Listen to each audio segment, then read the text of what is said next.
Hello and welcome back to Everything Tumbler Tutorials. My name is Rebecca Escott, and today we're going to be working on a fun drip cup for a Pride tumbler. As you'll notice, I'm working with a 30 sublimated tumbler, so in that case, I need to go ahead and sand down all the gloss.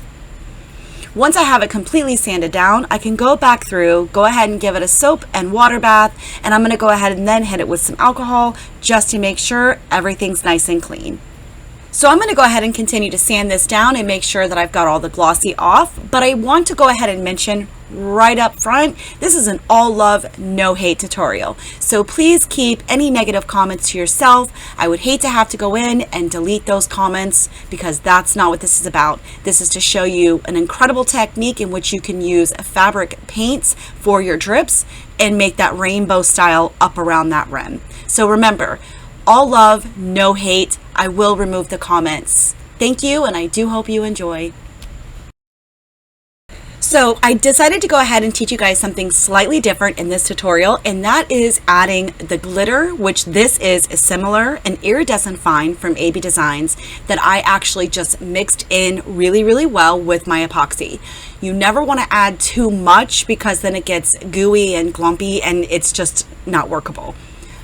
So add in a little bit at a time and continue to add in until you are satisfied, but it's still loose enough to go around the tumbler nice and smooth. And this is just another way in which, using epoxy, that you can easily apply glitter to your tumblers.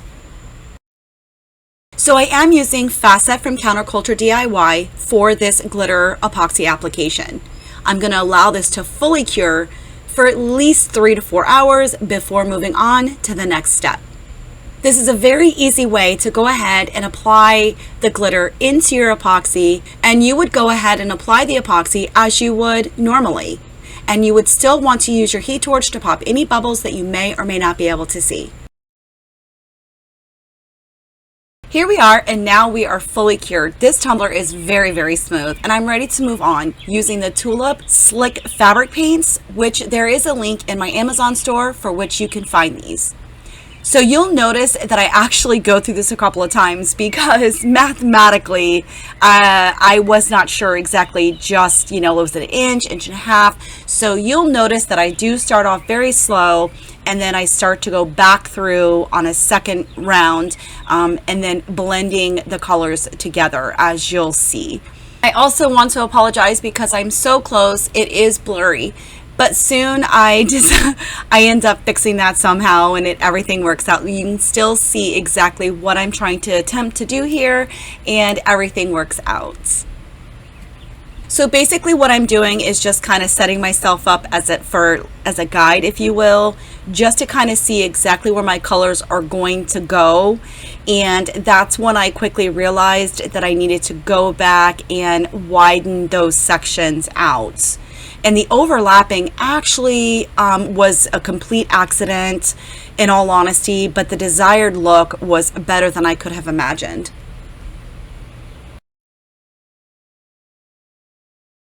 So at this point, I'm going to go ahead and continue to go around the tumbler. And then you'll see that I've realized, oops, it did not meet up with the other side the way that it was supposed to, which is not a big deal, as I will show you. I'm going to go right on back through, widening these lines, and then I can start popping it up on the table, and that's where I'm going to help get those drips.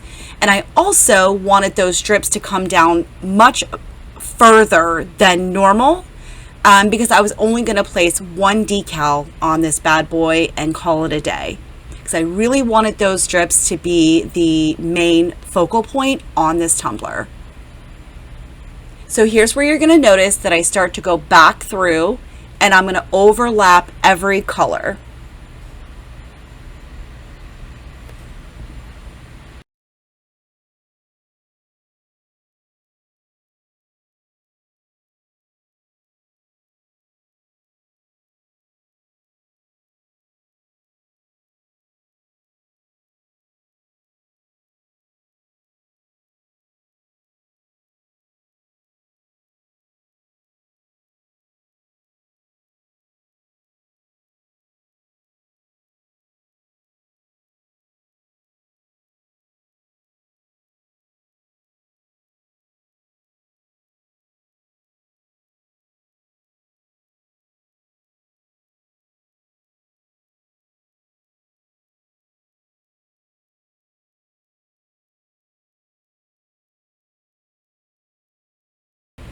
As you'll also notice that I was tapping along the way, and that's just to get those strips really moving.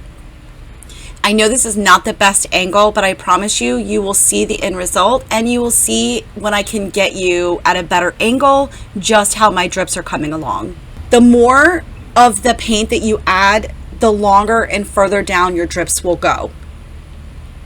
So you can always add more or keep pounding it on the table ever so slightly just to help it along. So at this point, I've realized that they're just not moving down as far as I'd like them to go. So I am gonna go right on back through with the exact same steps as the first and second time, just to help move it further down the tumbler.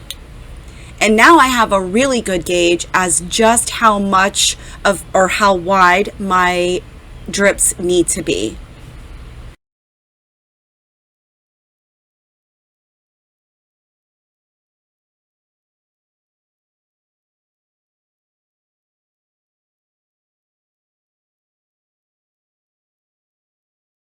Once you have applied all of the fabric paint and you've gotten the drips the way that you want them, it's important that you allow this to completely dry. I allowed mine to dry overnight before moving on to placing my decal.